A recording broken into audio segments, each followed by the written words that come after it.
नाज़रीन आदाब, मैं हूं सना। आप देख रहे हैं कर्नाटक महाराष्ट्र न्यूज। सबसे पहले नजर डालेंगे महाराष्ट्र की सुर्खियों पर। अंडरवर्ल्ड डॉन छोटा राजन को आज देर रात लाया जा सकता है हिंदुस्तान। बाली में हिंदुस्तानी एजेंसियों ने अपनी हतमी कार्रवाई की मुकम्मल। महाराष्ट्र में कपास की खरीदारी आज से हुई शुरू। हुकूमत ने कपास की सरकारी कीमत 4100 रुपए फी क्विंटल की तय। पूसद के इमाम की गिरफ्तारी का मामला। समाजी कारकुनान ने अकोला एटीएस से की मुलाकात। मुस्लिम नौजवानों की बेजा हरासानी रोकने का किया मुतालबा।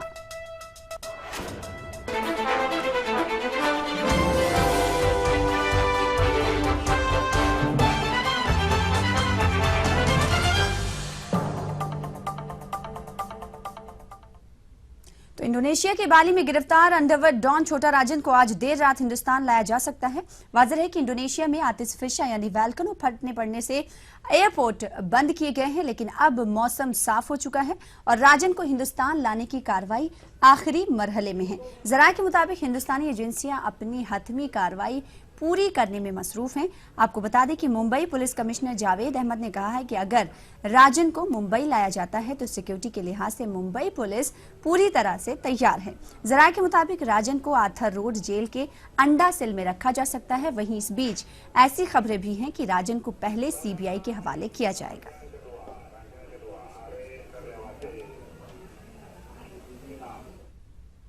महाराष्ट्र हुकूमत ने त्योहारों के पेश नजर जल्द अज जल्द कपास की खरीदारी करने का फैसला लिया है, जिसके बाद आज से रियासत के 20 अजला में एक कपास खरीदारी सेंटर शुरू किया गया। हुकूमत ने इस साल कपास की जमानती कीमत 4100 रुपए फी क्विंटल तय की है। वाज़ेह है कि हुकूमत ने इस साल 15 नवंबर से कपास खरीदारी का मंसूबा बनाया था, लेकिन त्योहारों के पेश नजर इस साल किसान मकामी ताजिरों को सस्ते दामों में कपास फरोख्त करने पर मजबूर हैं, जिसे देखते हुए हुकूमत ने 5 नवंबर से कपास की खरीदारी का ऐलान किया है।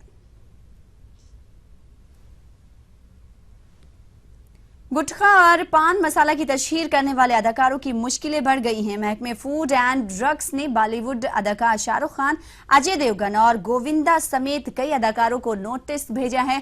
नोटिस में इन सभी अदाकारों से 15 दिनों में जवाब तलब किया गया है। वाज़ेह है कि आईपीसी की दफा 53 के तहत ये नोटिस भेजा गया है, जिसमें इश्तहार के जरिए लोगों को गुमराह करना वगैरह शामिल है। इस दफा के तहत 10 लाख रुपए तक जुर्माना लग सकता है।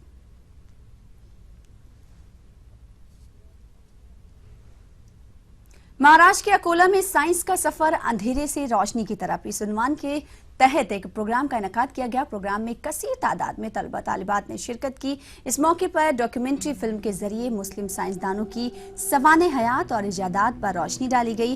प्रोग्राम में खिताब करते हुए मारूफ स्कॉलर डॉक्टर जावेद मुकर्रम ने कहा कि तारीख में मुसलमानों ने साइंसी कारनामे खिदमत खल्क समझकर अंजाम दिए हैं और मुसलमानों को भी ये सिलसिला जारी रखना चाहिए। कि गोल्डन एरा मुसलमानों का ये फिर से वापस आ सकता है और जैसा उन्होंने माजी में किया उससे और अच्छा अब ये कर सकते हैं, इसलिए कि हमारे पास कुरान और अहादीस और तारीख़ के जो उलूम हैं वो हर इंसान को हर दौर में क़यामत तक इतना मोटिवेट करते हैं कि वो सिर्फ अल्लाह को खुश करने की खातिर ये सारे काम कर सकता है। प्रोग्राम में 2 पावर पॉइंट प्रेजेंटेशन हुए, जिसमें हमने मुस्लिम गोल्डन एज को बच्चों के सामने, आवाम के सामने पेश करने की कोशिश की कि वो मुस्लिम्स जिन्होंने 1000 साल पहले जो इन्वेंशंस किए थे, जो ईजादात की थी, वो सारी दुनिया को पता चले। पूसद के मौलाना मुजीबुर रहमान की गिरफ्तारी की वजूहात जानने के लिए समाजी व मिली तंजीमों के नुमाइंदों ने अकोला में एटीएस अफसरान से मुलाकात की। एटीएस के मनीष पाटिल ने समाजी कारकुनान से मुस्लिम नौजवानों की बेहरासानी के मसले पर तफसीली गुफ्तगू की। एटीएस अफसरान ने इस सिलसिले में गिरफ्तारियां न करने का भरोसा दिलाया है। हमारे समाज के जो धर्म गुरु है, जिम्मेदार मौली मौलाना है, इनको बेवजह इसमें फंसाया जा रहा है और इन्वेस्टिगेशन के नाम पे यहाँ पे दहशतगर्दी जो है एटीएस वालों ने पैदा कर दी है। इसके खिलाफ में हम जितने भी पुसद के मुसलमान हैं हम अपनी आवाज़ बुलंद करेंगे और इसके खिलाफ में हम हमारी जो भी उनके खिलाफ में हमको काम करना है या उसका विरोध करना चाहिए वो हम करेंगे। शहर में जो ईद के बाद जो मामला बिगड़ा है उसकी वजह से पुलिस ने घुमा फिरा करके इस मामले में लेकर आई है। ऐसा लगता है हमको कि हमारे साथ में यहाँ ज़्यादती हो रही है। इसको थोड़ा सा पुलिस ने भी हमारे इमाम के साथ में रियायत बरतना चाहिए। तो वहीं दूसरी जानिब जमात इस्लामी हिंद और association for the protection of civil right ने मौलाना मुजीबुर रहमान की गैर कानूनी हिरासत के खिलाफ महाराष्ट्र पुलिस के डीजीपी से मुलाकात की है। Association for the protection of civil right ने मौलाना मुजीबुर रहमान की गिरफ्तारी को गैर कानूनी करार देते हुए रिहाई का मुतालबा किया है। जो एक लड़के ने 3 पुलिस वालों पे हमला किया उसकी हम सख्त मजम्मत करते हैं। वो बहुत ही गलत बात हुई और उस लड़के को उसकी सज़ा मिलनी चाहिए, लेकिन दूसरों को सज़ा दी जाए ये बिल्कुल सही नहीं है। मुजीबुर रहमान साहब को बेबुनियाद तौर पे मुलविस किया जा रहा है। वो मस्जिद के इमाम हैं, उनके खुतबों का रिकॉर्ड है। उन्होंने खुद उस वाक़े की पुलिस पे हमले की सख्त मजम्मत की। बकरीद से कबल उन्होंने अपने नमाजियों से अपील की कि वो कानून का एहतराम करें और ज़बीहे को जो पाबंदी लगी है उसको माने और बैल वगैरह वो ज़िबा ना करें, बकरीद पे कुर्बानी ना दें। उनका कोई रिकॉर्ड नहीं है ऐसा पुराना। और अब चीनी सदर के दौरे की बात करेंगे। चीनी नायब सदर ली युएनचाओ का 2 रोज़ा औरंगाबाद दौरा शहर के मेयर की मीटिंग के साथ खत्म हुआ। इस मीटिंग में चीन से औरंगाबाद के लिए रास्त परवाज शुरू करने से इत्तफाक किया गया। इस बात की जानकारी मेयर ने दी है।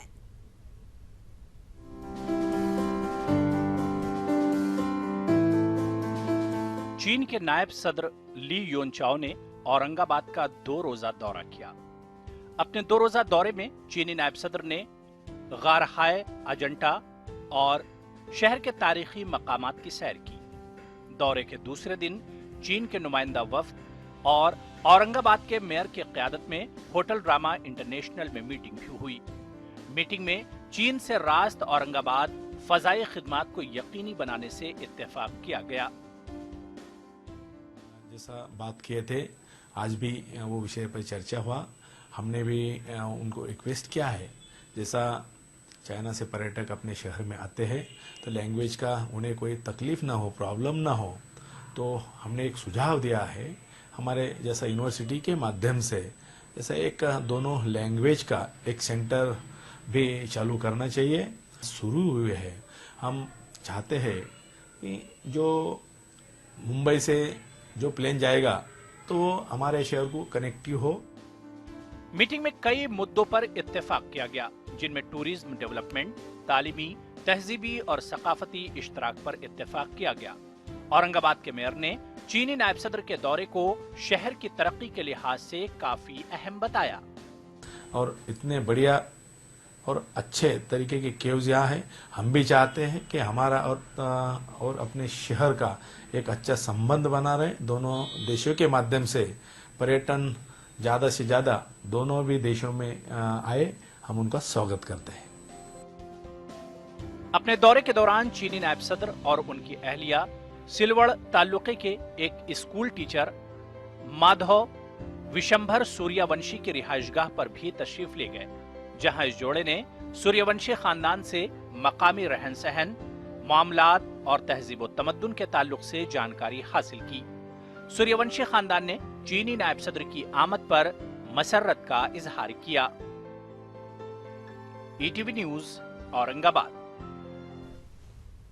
महाराष्ट्र के शहर उमरखेड़ की मुस्लिम बस्तियों में बुनियादी सहूलतों का फुकदान है। इलाके में सड़कें नहीं हैं, ड्रेनेज लाइन की तनसीब का काम नहीं हुआ है और न ही गंदे पानी की निकासी का कोई नज्म किया गया है। इसके अलावा पीने के पानी की फराहमी का निज़ाम भी निहायत ही नाकिस है। उमरखेड़ नगर परिषद में अकलियती बस्तियों में बुनियादी सहूलियात की फराहमी के लिए 2 करोड़ से ज्यादा की ग्रांट जारी की गई थी, ताहम इसका इस्तेमाल नहीं किया गया, जिसकी वजह से यहाँ तामीराती और तरक्याती काम ठप पड़े हुए हैं।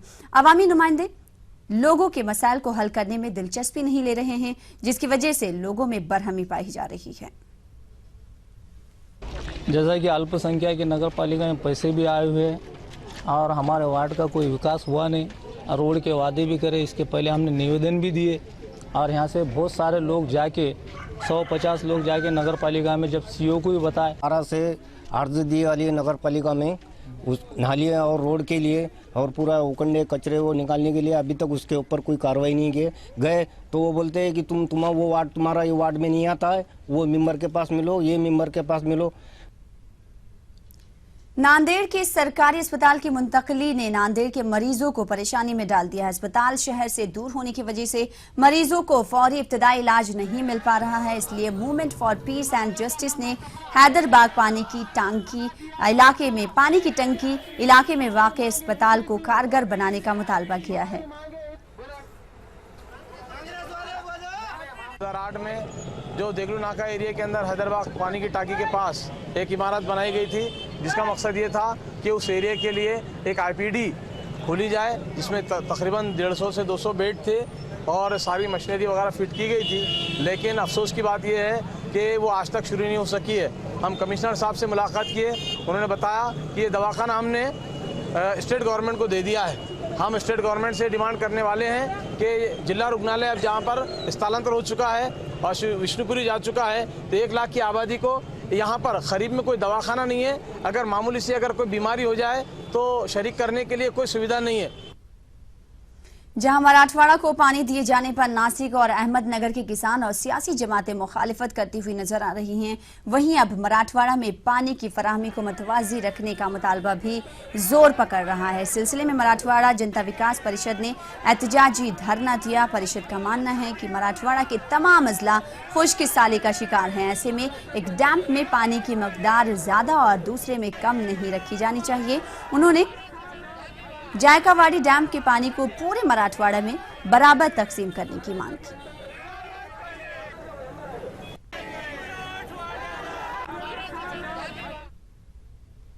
मुल्क में हक़ तालीम के कानून के निफाज के बावजूद अभी भी कुछ ऐसे तबके हैं जो तालीम से महरूम हैं। इनमें खासकर भीख मांगने वाले बच्चे भी शामिल हैं। मुंबई के मेरा रोड इलाके के चंद नौजवानों ने भीख मांगने वाले बच्चों को तालीम मुहैया कराने का बीड़ा उठाया है। इसके लिए उन्होंने इन बच्चों को खुले आसमान तले तालीम देने का सिलसिला शुरू किया है।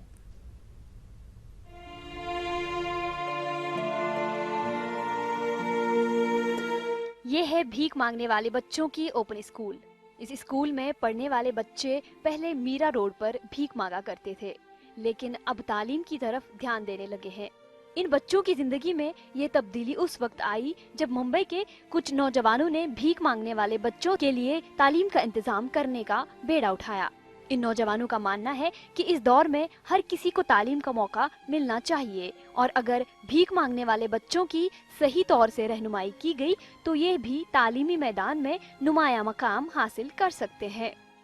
भीख मांगने के लिए, लेकिन ऐसा कुछ नहीं। इसके अंदर भी बहुत से ऐसे टैलेंटेड बच्चे लोग हैं जो आप देखेंगे और अभी आपने देखा भी है, जो लोग पढ़ने में 2 महीने के अंदर इतना इम्प्रूवमेंट किया। तो हम लोग अभी चाहेंगे कि आने वाले साल में हम लोग इनको स्कूल में एडमिशन देंगे, तो हम लोग को भी ऐसा कंडीशन नहीं, हम लोग सब आपस में कंट्रीब्यूशन करके चला दें। क्या ये लोग तो बहुत बरसों से 4 साल से इन चीज़ों पे काम करते हैं। मैंने तो अभी कुछ ही वक्त हुआ मुझे ज्वाइन कर, बहुत प्राउड फील हो रहा है और अच्छी फैमिली भी है मेरी। अपेक्षा चाहते हैं अभी बच्चों से क्या? बच्चों को हम लोग चाहते हैं कि अच्छे स्कूल में इनका एडमिशन होने के लिए, क्योंकि हमारे पास तो बेसिक है, स्कोप नहीं है लेकिन बेसिक फन है हमारे पास। इनका अच्छा स्कोप मिलेगा अच्छी स्कूल में पढ़ने के लिए, उसके लिए हमको फाइनेंस मदद चाहिए और कुछ नहीं। इब्तिदा में ये ओपन स्कूल चंद बच्चों को इकट्ठा करने के बाद शुरू की गई थी, लेकिन अब यहाँ तकरीबन 30 बच्चे ज़ेर तालीम हैं। बच्चों की बढ़ती हुई तादाद को देखकर नौजवानों में खुशी का माहौल है। वहीं तुलबा का कहना है कि अब उन्हें भीख मांगने में शर्म आती है और वो सिर्फ तालीम पर ही ध्यान देना चाहते हैं। पहले मैं घूमता था, फिर मैं यहाँ पढ़ने के लिए आया, यहाँ पे लोग मुझे पढ़ाई दिया, यहाँ पे बहुत अच्छा लगता पढ़ के। फिर बाद में मेरे को स्कूल जाने का बड़े और बड़ा बनने का, डॉक्टर पुलिस। मैं यहाँ के बहुत अच्छे से पढ़ने लगी, हमको इधर अच्छे से पढ़ाने लगे। पहले भिखारी लोग से मांगने जाते उनको भिखारी से छुड़ा दिए, अब यहाँ के हम लोग बहुत अच्छे बन गए। अब ना कोई भीख मांगने जाता है ना कोई कुछ करने जाता है, सीधा 2 बजे इधर से स्कूल आने लगे। अब इन नौजवानों ने बच्चों की तालीम के लिए मकामी इंतजामिया से मिलकर दीगर स्कूलों में दाखिला दिलाने का हदफ उठाया है। जाकिर मिस्त्री, ETV न्यूज़, मुंबई।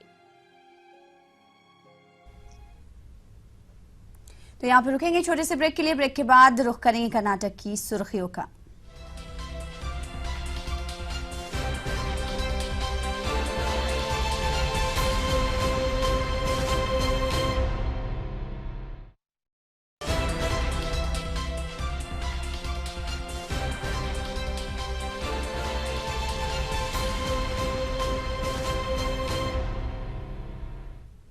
तो कर्नाटक की खबरों का रुख ना करके बात करेंगे बिहार असेंबली इंतखाबात की। जिस तरीके से टुडे चाणक्य का एग्जिट पोल सामने आया है, आज हम बता दें कि आखिरी मरहला था और आखिरी मरहले वोटिंग पैटर्न में असरअंदाज अवामिल क्या थे। जब अवाम से पूछा गया कि सियासी जमात को अवाम वोट दे रहे हैं या फिर उम्मीदवार को देखकर वोट दे रहे हैं अवाम, तो सियासी जमात और उम्मीदवार बताया जा रहा है कि 50% ऐसे थे वोटर्स जिन्होंने कहा कि सियासी जमात और उम्मीदवार को देखकर वो वोट अपना कास्ट कर रहे हैं, और 33% ऐसे वोटर्स थे जिन्होंने कहा कि तरक्की और नज्म नस्क को देखकर वो वोटिंग कर रहे हैं। तो बिहार में वोटिंग पैटर्न में असरअंदाज क्या अवामिल रहे, जब लोगों से पूछा गया तो उन्होंने कहा कि सियासी जमात और उम्मीदवार को वो 50% अवाम ने इस तरीके से कहा कि सियासी जमात और उम्मीदवार को देखते हुए उन्होंने वोट कास्ट किया है। इसी तरीके से 33% वो अवाम थे जिन्होंने कहा कि तरक्की और नज्म नस्क को अपने जहन में रखकर उन्होंने बिहार में वोट दिया है। तो दूसरा सवाल जब बिहार के अवाम से किया गया तो कि क्या आप रियासत में तब्दीली चाहते हैं, तो दूसरा सवाल हम बात करें, दूसरा सवाल की बात कर रहे हैं, क्या आप रियासत में तब्दीली चाहते हैं, तो 51% लोगों ने कहा कि हाँ वो बिहार में तब्दीली चाहते हैं। वहीं 34% ऐसे लोग थे जिन्होंने कहा कि वो बिहार में कोई तब्दीली नहीं चाहते हैं। टुडे चाणक्य की एग्जिट पोल हम आपको दिखा रहे हैं। दूसरे सवाल के तहत जब आवाम से पूछा गया कि क्या आप बिहार रियासत में तब्दीली चाहते हैं, तो 51% ऐसे आवाम थे जिन्होंने कहा कि हाँ वो बिल्कुल बिहार में तब्दीली चाहते हैं, और इसी तरीके से 34% वो आवाम थे जिन्होंने कहा कि वो बिहार में किसी तरह की तब्दीली नहीं चाहते हैं। इसी तरीके से तीसरा सवाल जब किया गया बिहार के आवाम से, तो तीसरा सवाल टीवी स्क्रीन पर है, रियासती हुकूमत के कामकाज को क्या दर्जा देंगे। जब ये सवाल किया गया आवाम से तो रियासती हुकूमत के कामकाज को लेकर क्या दर्जा देंगे, आवाम का जवाब आया 22% आवाम का जवाब आया कि बेहतर दर्जा देंगे। वहीं 27% आवाम ने औसत पर कहा कि औसत दर्जा देंगे, और वहीं अगर बात करेंगे 41% आवाम ने कहा कि कमज़ोर कैटेगरी देंगे बिहार की हुकूमत को, यानी रियासती हुकूमत के कामकाज को लेकर क्या दर्जा देंगे, तो बेहतर 22% आवाम ने कहा, और औसत 27% आवाम ने कहा कि वो दर्जा देंगे। और इसी तरीके से कमज़ोर दर्जा देने वालों की तादाद 41% रही। तो टुडे चाणक्य के चौथे सवाल के तहत मौजूदा वजीर आला नीतीश कुमार के तरीक़ेकार को क्या दर्जा देंगे, ये भी सवाल किया गया बिहार के अवाम से। तो 30% यानी 30% ऐसे अवाम थे जिन्होंने कहा कि नीतीश कुमार के तरीक़ेकार को वो 30% दर्जा देंगे। वहीं 18% ऐसे अवाम थे जिन्होंने कहा कि वो औसत दर्जा देंगे, और इसी तरीके से 38% अवाम ऐसे थे जिन्होंने कहा कि नीतीश कुमार के तरीक़ेकार को वो 38% का कमज़ोर दर्जा देंगे। तो बिहार असेंबली इंतखाबात के तहत आज 5वां मरहला था, और अब टुडे चाणक्य के एग्जिट पोल हम आपको बता रहे हैं कि 4 सवाल अवाम से पूछे गए। पहले सवाल वोटिंग पैटर्न में असरअंदाज अवामिल के ताल्लुक से किया गया था अवाम से, जिसमें उनसे पूछा गया था कि आप सियासी जमात या उम्मीदवार को देखकर वोट दे रहे हैं, तो सियासी जमात और उम्मीदवार को वोट देने वाले लोग 50% थे, और 33% ऐसे वोटर्स थे जिन्होंने तरक्की और नज्म नस्क को देखकर वोट अपना कास्ट किया। तो इसी तरीके से दूसरे सवाल की बात करेंगे, तो दूसरा सवाल लोगों से किया गया, बिहार के अवाम से किया कि क्या आप रियासत में तब्दीली चाहते हैं, तो 51% लोगों ने कहा कि हाँ वो रियासत में तब्दीली देखना चाहते हैं। उसी तरीके से 34% वो आवाम थे जिन्होंने कहा कि वो बिहार रियासत में किसी तरीके की कोई तब्दीली नहीं चाहते हैं। तो तीसरे सवाल की बात करेंगे। जब तीसरा सवाल बिहार रियासत के ताल्लुक से बिहार के अवाम से किया गया कि रियासती हुकूमत के कामकाज को आप क्या दर्जा देंगे, तो बेहतर दर्जा देंगे। जो 22% अवाम है उन्होंने कहा कि वो 22% बेहतर दर्जा देंगे। उसी तरीके से 27% अवाम ने कहा कि वो औसत दर्जा देंगे। इसी तरीके से 41% अवाम ने कहा कि वो कमज़ोर तरीके का दर्जा देंगे। यानी सबसे ज़्यादा 41% कमज़ोर दर्जा देने वालों की अवाम की तादाद है। तो चौथे सवाल की अब हम बात करेंगे। चौथा सवाल पूछा गया था बिहार के अवाम से कि मौजूदा वजीर आला नीतीश कुमार के तरीक़ेकार को क्या दर्जा देंगे। बिहार के अवाम से ये सवाल किया गया था, जिसमें मौजूदा वजीर आला के ताल्लुक से 30% ऐसे अवाम थे जिन्होंने कहा कि वो बेहतर दर्जा देंगे। उसी तरीके से 18% ऐसे अवाम थे जिन्होंने कहा कि वो औसत दर्जा देंगे। इसी तरीके से 38% उनकी तादाद थी, उन अवाम की तादाद थी जिन्होंने कहा कि बिहार के जो वजीर आला हैं मौजूदा नीतीश कुमार, वो कमज़ोर वजीर आला हैं। यानी सबसे ज़्यादा तादाद 38% की है उन अवाम की है जिन्होंने कमज़ोर करार दिया है मौजूदा वजीर आला नीतीश कुमार को। तो इस बुलेटिन में फिलहाल इतना ही। आदाब।